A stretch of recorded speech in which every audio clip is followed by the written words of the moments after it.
Hello students, कैसे हैं आप सब लोग। उम्मीद करती हूँ सब अच्छे होंगे और स्वस्थ होंगे। मैं Meena Rana ICT virtual class में आपका स्वागत करती हूँ। स्टूडेंट्स, हम पढ़ रहे हैं क्लास 8 की हिंदी। हिंदी व्याकरण में आज एक नया टॉपिक हम पढ़ेंगे, अविकारी शब्द या अव्ययी शब्द किन्हें कहते हैं। इससे पहले आपने जो आपके विकारी शब्द हैं उनके बारे में पढ़ा, और आज की क्लास में हम अविकारी शब्द यानी कि इनको अव्ययी भी कहा जाता है। कई बार ग्रामर में हिंदी व्याकरण में आपके अव्ययी आते हैं, तो अव्ययी क्या होता है? वे शब्द जिनको आप लिंग वचन कारक के आधार पर, पुरुष या कारक के आधार पर परिवर्तित नहीं कर सकते हैं, उन्हें आप अव्ययी कहते हैं। तो देखिए, अविकारी शब्द क्या होते हैं, इसकी हम परिभाषा देखेंगे और इसके कितने प्रकार हैं, कौन कौन से टॉपिक इसमें आप कवर करने वाले हैं, ये सब हम यहाँ पर अव्ययी शब्द या अव्ययी में हम पढ़ने वाले हैं। ठीक है, तो देखिए, अविकारी शब्द वे होते हैं जिनमें कोई विकार नहीं होता है। विकार का मतलब वो जो है लिंग वचन कारक के आधार पर परिवर्तित नहीं होता है। तो अविकारी शब्द वे होते हैं जिनमें कोई विकार नहीं होता है। वाक्य में प्रयुक्त संज्ञा व सर्वनाम शब्दों के लिंग वचन कारक आदि का इन पर कोई प्रभाव नहीं पड़ता है। यानी कि आप यदि वाक्य को परिवर्तित कर रहे हैं उसके लिंग के आधार पर, उसके वचन के आधार पर, उसके कारक के आधार पर, पुरुष के आधार पर, तो इन शब्दों में कोई परिवर्तन नहीं होता है। ये कहलाते हैं अविकारी शब्द।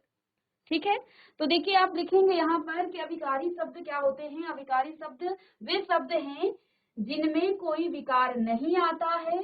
वाक्य में प्रयुक्त संज्ञा और सर्वनाम शब्दों के लिंग वचन कारक आदि का इन पर कोई भी प्रभाव नहीं पड़ता है।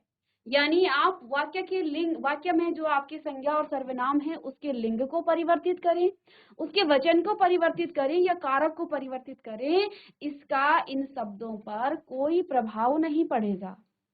ऐसे शब्दों को आप क्या कहते हैं? अव्ययी कहा जाता है या फिर अविकारी शब्द इनको कहा जाता है। बहुत इंपॉर्टेंट है। अव्यय का शाब्दिक अर्थ है जिसका कुछ भी व्यय न हो, अर्थात ऐसे शब्द जिसका कुछ व्यय न हो, अर्थात ऐसे शब्द जिनके वाक्य में प्रयोग होने पर रूप न बदले। ठीक है, तो उनको हम कहेंगे अव्ययी। तो हेडिंग डालिए आप, अविकारी शब्द या अव्ययी। हेडिंग डालिए अविकारी शब्द या फिर ऑब्लिक करके अव्ययी लिखेंगे, दोनों एक ही बात है। तो देखिए, अविकारी शब्द वे होते हैं जिनमें कोई विकार नहीं आता है। अविकारी शब्द वे होते हैं जिनमें कोई विकार नहीं आता है। अब ये विकार कैसे कैसे नहीं आता है? वाक्य में प्रयुक्त संज्ञा व सर्वनाम शब्दों के लिंग वचन कारक आदि का इन पर कोई प्रभाव नहीं पड़ेगा। इसी कारण इन शब्दों को अव्ययी भी कहा जाता है। अव्ययी का जो शाब्दिक अर्थ है जिसका कोई भी व्यय न हो, अर्थात ऐसा शब्द या ऐसे शब्द जिनका वाक्य में प्रयोग होने पर रूप न बदले, तो उन्हें कहा जाता है अव्ययी या अविकारी शब्द, उनको कहा जाता है। चलिए इसे लिखिए, जल्दी से इसे नोट कीजिए। ठीक है, तो जिनको हम किसी वाक्य में प्रयुक्त करते हैं लेकिन उनका जो है लिंग वचन कारक के आधार पर वो परिवर्तित नहीं होते हैं, ऐसे शब्दों को हम क्या कहते हैं? अव्ययी कहते हैं। जल्दी से इसकी परिभाषा लिखिए, इसकी डेफिनेशन आप लिखेंगे।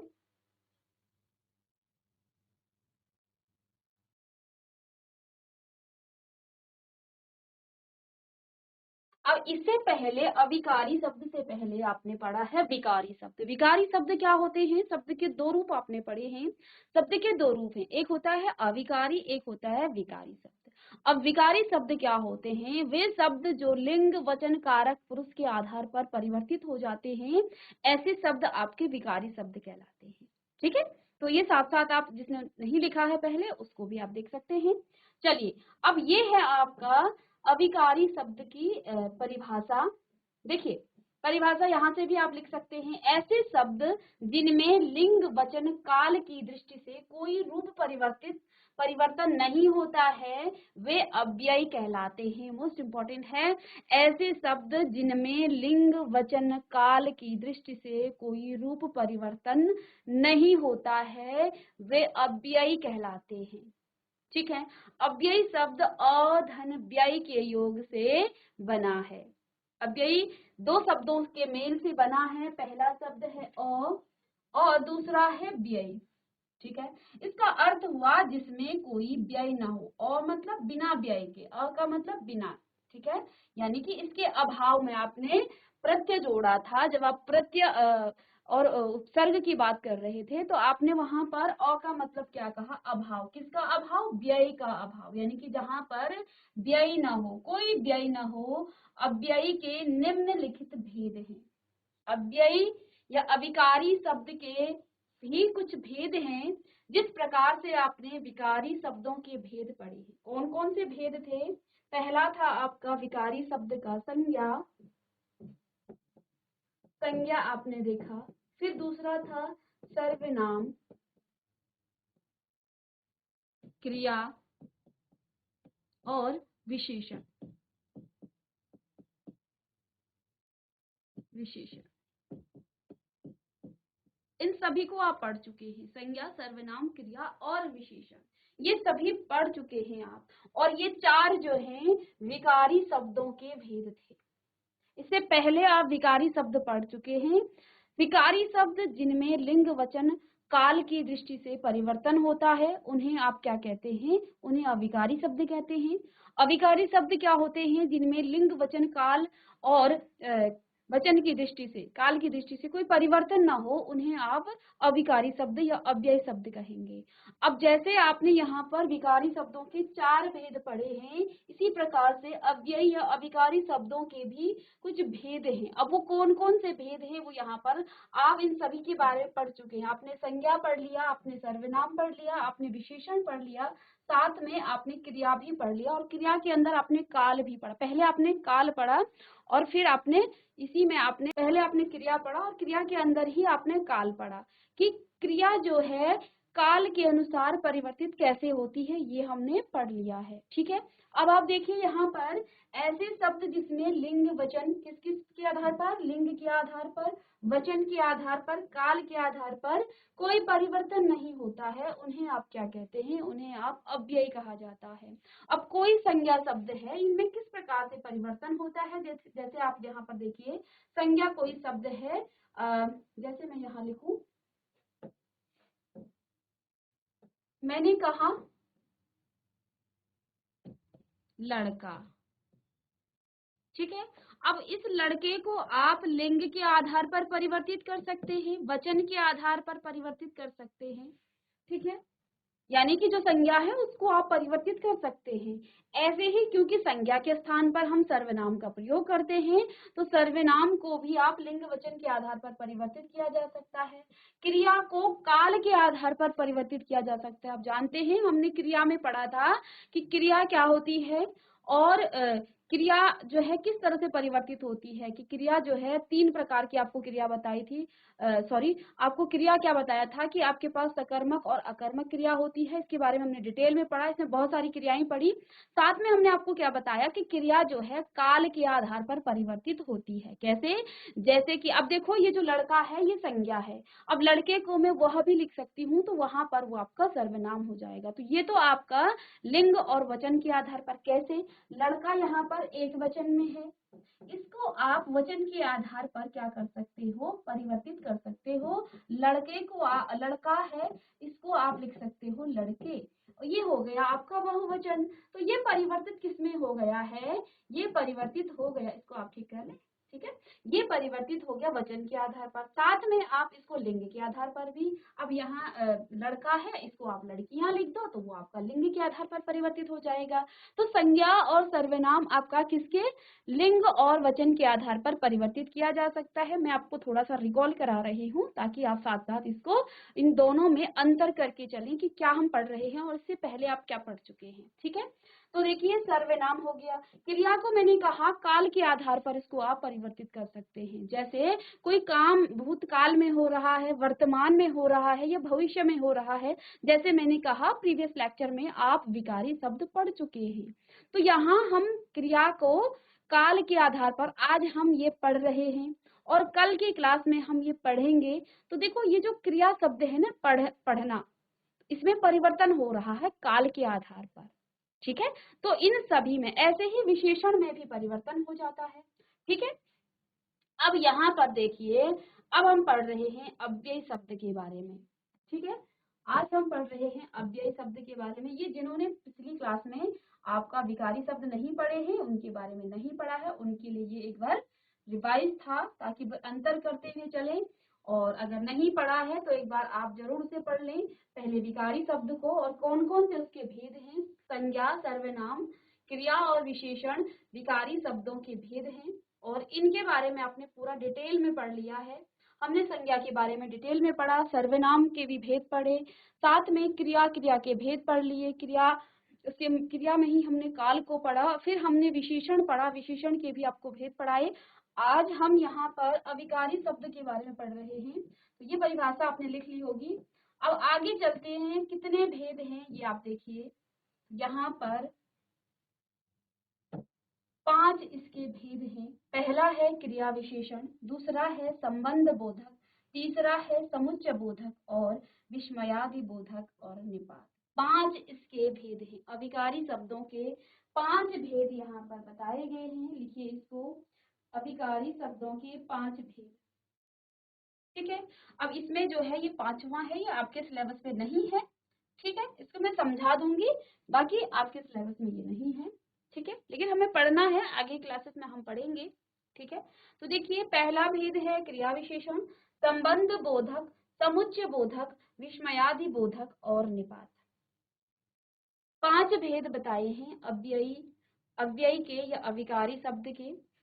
तो वे शब्द जिनमें लिंग, वचन और कारक के आधार पर काल के आधार पर या कारक के आधार काल के आधार पर परिवर्तन हो जाता है, उन्हें आप कहते हैं क्या? जिनमें परिवर्तन होता है वो विकारी, और जिनमें परिवर्तन नहीं होता है अविकारी शब्द। अविकारी शब्दों के यहाँ पर 5 भेद हैं। कौन कौन से हैं? सबसे पहला है क्रिया विशेषण, दूसरा है आपका यहाँ पर संबंध बोधक, तीसरा है समुच्चय बोधक, चौथा है विस्मयादि बोधक, और 5वां है निपात। तो जल्दी लिखें इसे, चलिए।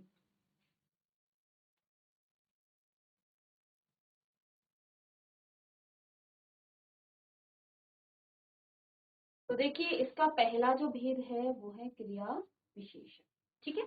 चलिए, अब क्रिया विशेषण क्या होता है इसको थोड़ा सा जान लेते हैं कि क्रिया विशेषण क्या होता है, ठीक है। क्रिया विशेषण, राम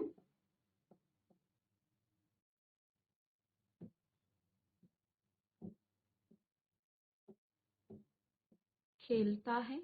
इससे पहले आप पढ़ चुके हैं, एक वाक्य है, राम खेलता है, ठीक है।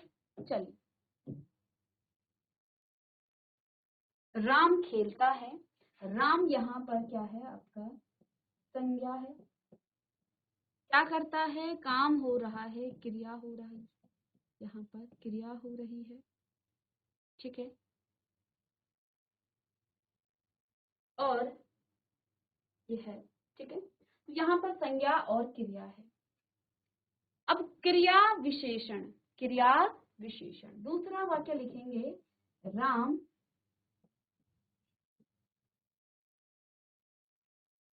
अच्छा खेलता है। राम अच्छा खेलता है, राम अच्छा खेलता है, दूसरा वाक्य है।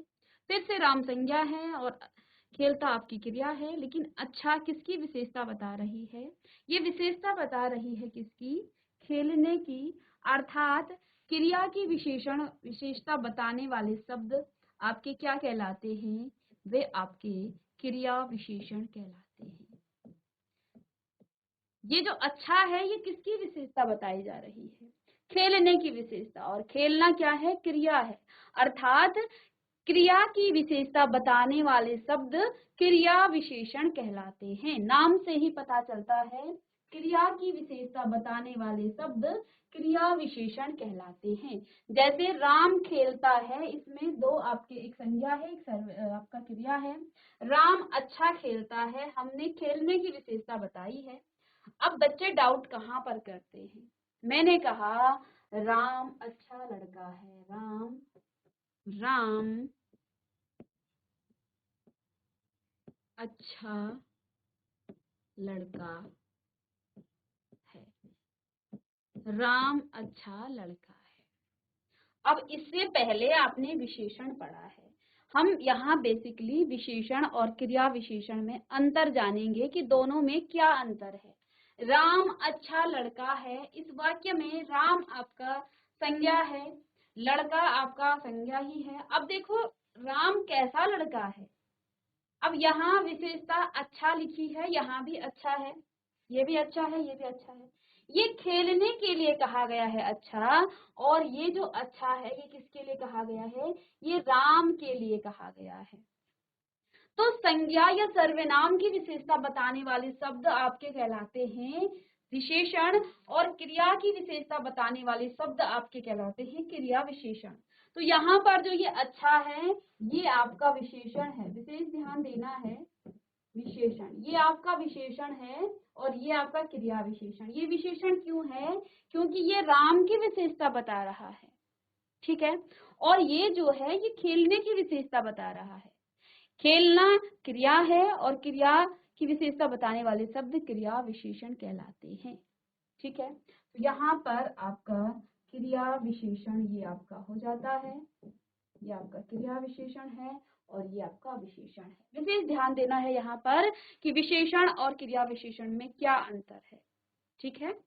आई बात समझ में, विशेषण और क्रिया विशेषण में क्या अंतर है, ठीक है। अब देखिए आपको मैंने वहां पर बताया कि संज्ञा में किस प्रकार से परिवर्तन होता है। संज्ञा या सर्वनाम में लिंग या वचन के आधार पर परिवर्तन हो सकता है, ठीक है। आपको मैंने वहां पर क्रिया के भी बताया कि क्रिया काल के आधार पर परिवर्तित होती है। विकारी शब्द का चौथा जो भेद है वो होता है विशेषण। मैंने वहां नहीं बताया, क्यों, मैं यहाँ उदाहरण से आपको बताऊंगी। देखिए मैं जब इसको परिवर्तित करूं राम को वचन के आधार पर, तो विशेषण भी परिवर्तित होगा। मैं कहूंगी, अब देखो राम की जगह मैं किसी लड़की का नाम लूं, या मैं यहाँ पर राम की जगह क्या लिखूं कि वह लड़का अच्छा है, वह अच्छा लड़का है, ठीक है। अब राम परिवर्तित होगा, राम यदि लिंग के आधार पर इसको परिवर्तित आप करेंगे, यदि मैं इसको लिखूं कि वह अच्छा लड़का है, अब उसको लिंग के आधार पर आप क्या लिखेंगे कि वे अच्छे लड़के हैं, सब जो है यहाँ परिवर्तित आपका हो जाएगा, आपका विशेषण भी परिवर्तित हो जाएगा। तो जब आपका संज्ञा और सर्वनाम में परिवर्तन आएगा तो आपके विशेषण में भी परिवर्तन खुद स्वयं ही आ जाएगा, ठीक है। हम कहेंगे वह अच्छा लड़का है, और अब हम उसको वचन के आधार पर परिवर्तित कर रहे हैं। वह की जगह मैं लिखूं वे अच्छे लड़के हैं, अच्छा का अच्छे हो जाएगा, उसमें भी परिवर्तन हो जाएगा लिंग और वचन के आधार पर। तो जैसे जैसे आपका संज्ञा और सर्वनाम परिवर्तित होगा वैसे वैसे आपका विशेषण भी परिवर्तित हो जाएगा। इसलिए विशेषण आपका किस में आता है, आपका विकारी शब्द में आता है, क्योंकि विशेषण किसकी बता रहे हैं हम, संज्ञा या सर्वनाम की, और संज्ञा और सर्वनाम परिवर्तित होगा तो आपका विशेषण भी परिवर्तित हो जाएगा। संज्ञा एक वचन में है तो आप विशेषण को भी एक वचन में लिखेंगे। सर्वनाम या संज्ञा या सर्वनाम आपका बहुवचन में है तो आप वहां पर विशेषण को भी बहुवचन में लिखेंगे। जैसे राम एक वचन में है तो इसको आपने अच्छा लिख दिया, अब हम लिखें वे अच्छे, वे अच्छा लड़का है ऐसा तो नहीं लिख सकते हैं, फिर हम क्या लिखेंगे वे अच्छे लड़के हैं, सब कुछ परिवर्तित होगा तो आपका विशेषण भी परिवर्तित हो जाएगा, ठीक है। तो विशेषण में भी परिवर्तन हो जाता है जब, क्योंकि विशेषण संज्ञा और सर्वनाम की बताई जाती है। अब यहाँ पर क्रिया जो है, क्रिया की विशेषता बताई गई है, किसकी, क्रिया की विशेषता। तो यहाँ खेलने की विशेषता है कि राम अच्छा खेलता है, ठीक है। अब राम की जगह मैं क्या लिखूं, वे अच्छा खेलते हैं। तो देखो अच्छा परिवर्तित नहीं हुआ, मैंने राम को एक वचन में है, एक वचन में मैं यदि इसको परिवर्तित कर भी दूं, राम को मैं लिखूं वे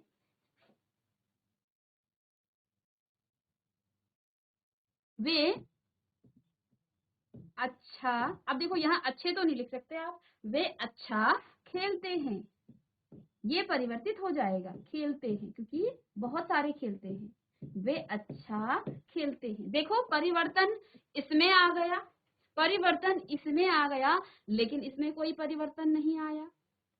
ये क्या था आपका, ये आपका क्रिया विशेषण था। तो यानी कि आप इसको उदाहरणों के साथ भी इसको चल रहे हैं और इसको कर रहे हैं तो देख पा रहे हैं कि अभी भी ये किसकी विशेषता बता रहा है, ये क्रिया की ही विशेषता बता रहा है, इसमें कोई परिवर्तन नहीं हुआ। जबकि हमने राम को यहाँ बहुवचन में कर दिया, इसको मैं राम की जगह वे लिख दिया, वे तो बहुत सारे होंगे, बहुवचन में होंगे, राम एक था, इसका वचन परिवर्तित कर दिया तो यहाँ भी परिवर्तित हो जाएगा, लेकिन आपका अच्छा परिवर्तित नहीं हुआ, परिवर्तन इसमें नहीं आया। तो वही बात हम कह रहे हैं कि आप जो है संज्ञा या सर्वनाम में परिवर्तन करने पर इसमें कोई परिवर्तन नहीं हुआ, जो क्रिया विशेषण हमने कहा उसमें कोई परिवर्तन नहीं हुआ है। तो यही हम समझाना चाह रहे हैं कि अभिकारी शब्द क्या होते हैं कि आप यदि संज्ञा या सर्वनाम में परिवर्तन कर भी दें तो आपकी अभिकारी शब्दों में कोई परिवर्तन नहीं होगा, वाक्य में आपका वो शब्द नहीं बदलेगा। जैसे ये राम अच्छा लड़का अच्छा खेलता है, तो खेलने की विशेषता क्या थी, अच्छा थी, ठीक है। अब यहाँ पर देखें वे अच्छा खेलते हैं, तो यहाँ अच्छा परिवर्तित नहीं हुआ, जबकि आपका यहाँ पर ये संज्ञा ये परिवर्तित हो गया, ये बहुवचन में, और यहाँ पर ये भी आपका परिवर्तन हो गया, लेकिन इसमें कोई परिवर्तन नहीं आया है। तो ये है आपका, आगे हम इसको पढ़ेंगे। तो अब है आपका पहला, आप हेडिंग डालेंगे क्रिया विशेषण। तो सबसे पहले तो इसकी परिभाषा लिखनी है हमें कि क्रिया की विशेषता बताने वाले शब्द क्रिया विशेषण कहलाते हैं। चलिए लिखिए, क्रिया की विशेषता बताने वाले शब्द, क्रिया की विशेषता बताने वाले शब्द आपके क्रिया विशेषण कहलाते हैं। लिखिए,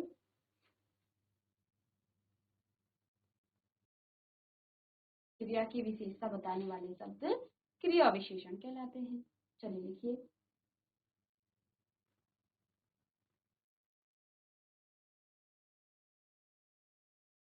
चलिए जैसे यहाँ पर पहला उदाहरण है, कछुआ धीरे धीरे चल रहा है। कछुआ आपका संज्ञा हो गया है। अब ये जो धीरे धीरे शब्द है ये आपका क्या है, क्रिया विशेषण है। क्यों, यहाँ पर चल रहा है, ये क्रिया है, ये क्या है, ये क्रिया है आपकी, ये आपकी क्रिया है, ठीक है। कछुआ धीरे धीरे चल रहा है, तो चलने की विशेषता कौन बता, क्या है, धीरे धीरे। कैसे चल रहा है, धीरे धीरे चल रहा है। गाय नीचे बैठी है, गाय, गाय आपकी संज्ञा, नीचे बैठी है। अब बैठना क्रिया है, कहाँ बैठी है, नीचे बैठी है। तो ये जो नीचे है ना, ये शब्द आपका क्रिया विशेषण है, ठीक है। ये शब्द आपका क्या है, क्रिया विशेषण है। अब आप ध्यान से देखिए, कछुआ धीरे धीरे चल रहा है, हमने कहा ये अभिकारी शब्द है। क्यों है अभिकारी शब्द, क्योंकि इसमें यदि आप संज्ञा और सर्वनाम में परिवर्तन कर भी दें तो इसमें कोई परिवर्तन ही नहीं होता है। कछुआ को आप कछुए लिखें, कछुए धीरे धीरे चल रहे हैं, तो धीरे धीरे में कोई परिवर्तन तब भी नहीं होगा जबकि आपने इसके वचन को परिवर्तित कर दिया है, ठीक है। गायें नीचे बैठी हैं, तो नीचे में कोई परिवर्तन नहीं होगा। ये शब्द आपके क्या हैं, ये आपके क्रिया विशेषण शब्द हैं। क्या है, क्रिया विशेषण शब्द है।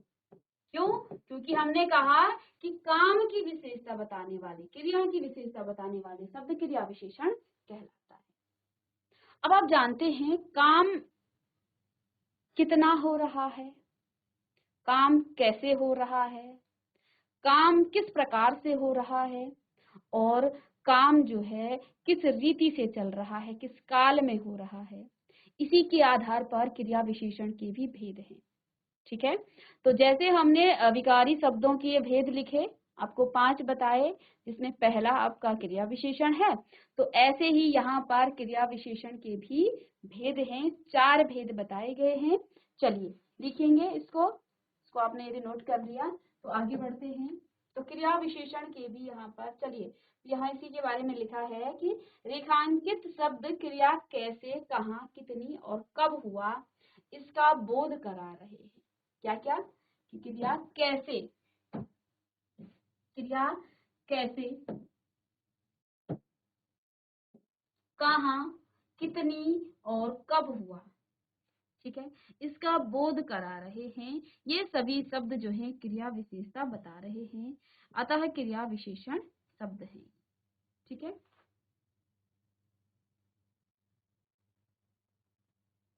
अब देखिए काम जो है कैसे हुआ है, काम कहाँ हुआ है, कितना हुआ है और कब हुआ है। ठीक है, ये सभी जो है क्रिया के बारे में ही बता रहे हैं कि काम कैसे हो रहा है, क्रिया कैसे हो रही है, कहाँ हो रही है, कितना हो रहा है और कब हो रहा है। ये जो है क्या बता रहे हैं, क्रिया के बारे में बता रहे हैं।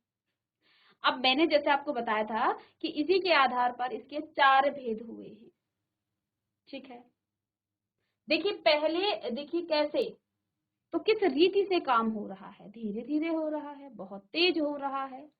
तो काम किस प्रकार से हो रहा है, कैसे हो रहा है, इसके आधार पर रीति किस प्रकार की है। तो रीतिवाचक क्रिया विशेषण, कहाँ हो रहा है, स्थान बताना है कि कहाँ हो रहा है, ऊपर नीचे आगे पीछे किस स्थान पर हो रहा है, तो ये बताएगा आपको स्थानवाचक क्रिया विशेषण। इसके बाद देखिए कितना हो रहा है, काम की कितनी जो है क्वांटिटी है या कितना जो है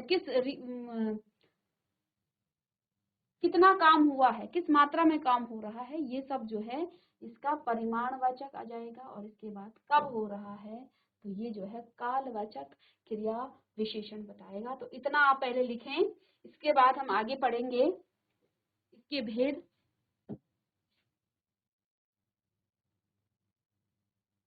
चलिए, तो जैसे कि हमने बताया, तो ये आगे पीछे कर दिए गए हैं, कोई इसमें कोई दिक्कत नहीं है। तो क्रिया विशेषण के भेद हैं, क्रिया विशेषण के 4 भेद हैं। पहला भेद है आपका कालवाचक क्रिया विशेषण, स्थानवाचक क्रिया विशेषण, रीतिवाचक क्रिया विशेषण और परिमाणवाचक क्रिया विशेषण। ठीक है, कालवाचक लिखें, स्थानवाचक इसके भी 4 भेद हैं, रीतिवाचक, परिमाणवाचक 4 भेद हैं।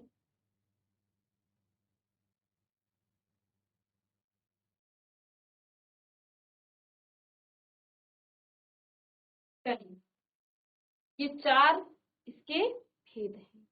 अब देखिए कालवाचक क्रिया विशेषण, जैसे हमने क्या कहा कि काम की विशेषता बताने वाले शब्द क्या कहलाते हैं, क्रिया विशेषण कहलाते हैं। काल यानी कि समय, काम किस समय में हो रहा है, ये आपका कालवाचक क्रिया विशेषण के अंदर आएगा।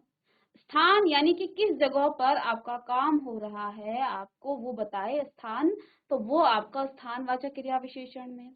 काम किस रीति से चल रहा है, कैसे हो रहा है, ये आपका रीतिवाचक क्रिया विशेषण में आएगा। और काम कितना हो रहा है, ये आपका परिमाणवाचक क्रिया विशेषण के अंदर आएगा। इसको आपने सभी ने लिख लिया होगा। तो चलिए एक एक करके इसके बारे में पढ़ेंगे। कालवाचक क्रिया विशेषण, स्थानवाचक क्रिया विशेषण, रीतिवाचक और परिमाणवाचक क्रिया विशेषण के बारे में। तो पहला है आपका कालवाचक क्रिया विशेषण। कालवाचक क्रिया विशेषण, तो काल का अभिप्राय है समय, और कुछ क्रिया विशेषण शब्द क्रिया की काल संबंधी विशेषता का बोध कराते हैं, उन्हें कालवाचक विशेषण कहते हैं। ऊपर बता चुकी हूँ। जैसे सूर्य प्रातः निकलता है, तो काम किसका हो रहा है, निकलने का। कौन निकलता है, सूर्य। कब निकलता है, प्रातः निकलता है, सूर्य प्रातः निकलता है। तो चलिए, इसमें आपका जो प्रातः है, दूसरा है पक्षी शाम को लौटते हैं। अब काम क्या होता है, लौटने का। कौन लौटता है, पक्षी। कैसे लौटते हैं, कब लौटते हैं, शाम को, क्योंकि यहाँ पर शब्द प्रश्न क्या करेंगे, कब। सूर्य निकलता है, कब निकलता है, प्रश्न आपको करना है कब निकलता है।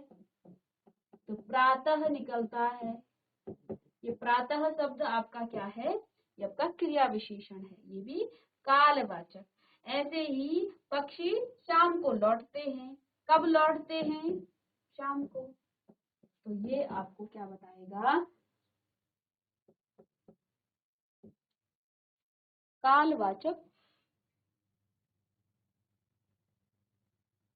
तो देखिए यहाँ आए प्रातः और शाम शब्द बता रहे हैं कि क्रिया कब हुई है, अतः ये आपके कालवाचक क्रिया विशेषण है। चलिए इसे आप जल्दी से लिखें।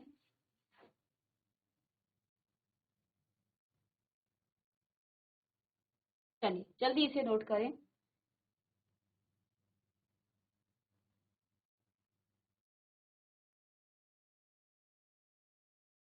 तो कालवाचक क्रिया विशेषण में आप वाक्य में पूछेंगे कि काम कब हुआ है, तो यहाँ आपको प्रश्न क्या करना है कि क्रिया या काम कब हुआ। और जब आप कब प्रश्न करेंगे, इस प्रश्न का जो उत्तर मिलेगा वो आपका हो जाएगा क्या, वो आपका कालवाचक क्रिया विशेषण कहलाएगा। जल्दी से नोट करें।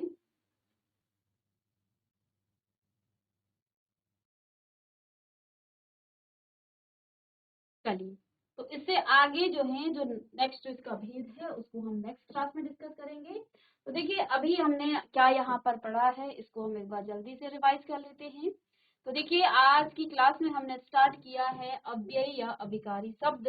अभिकारी शब्द वे होते हैं जिनको आप लिंग, वचन या कारक आदि के आधार पर वो परिवर्तित नहीं होते हैं, उन्हें आप अव्ययी कहते हैं। इसकी परिभाषा लिखाया था कि ऐसे शब्द जिनमें लिंग, वचन, काल की दृष्टि से कोई रूप परिवर्तन नहीं होता है, वे अव्ययी कहलाते हैं। अव्ययी शब्द जो है अधन व्यय के योग से बना है और इसका अर्थ हुआ जिसमें कोई व्यय न हो। अव्ययी के जो है निम्नलिखित भेद हैं। यहाँ पर आपको आपके सिलेबस में 4 भेद है, मैंने आपको 5 बताऊंगी, जिसमें आपका क्रिया विशेषण, संबंध बोधक, समुच्चय बोधक, विस्मयादि बोधक और निपात है। इससे पहले आपने विकारी शब्द पढ़े हैं जिसके भी 4 भेद हैं, जिसमें आपका संज्ञा, सर्वनाम, क्रिया और विशेषण है। ठीक है, हम यहाँ पर क्रिया विशेषण पढ़ रहे थे। क्रिया विशेषण में जो शब्द क्रिया की जो है विशेषता बताते हैं उन्हें क्रिया विशेषण कहते हैं। जैसे यहाँ पर अब इसके भी आपको हमने 4 भेद यहाँ बताए हैं, जिसमें कालवाचक क्रिया विशेषण, स्थानवाचक और रीतिवाचक और परिमाणवाचक। कालवाचक क्या होता है, जहाँ काल का अभिप्राय है समय से। जब आप किसी कार्य के बारे में बताएंगे कि काम जो है किस समय में हुआ है, कब हुआ है, जैसे सूर्य निकलता है, प्रातः निकलता है, पक्षी शाम को लौटते हैं, तो कब लौटते हैं, शाम को। तो इस प्रकार के आप प्रश्न करेंगे तो आपको कालवाचक क्रिया विशेषण मिल जाएगा। अब इसके आगे के जो भेद हैं उसको हम नेक्स्ट लेक्चर में डिस्कस करेंगे। मिलते हैं नेक्स्ट लेक्चर में, तब तक के लिए thank you and have a nice day.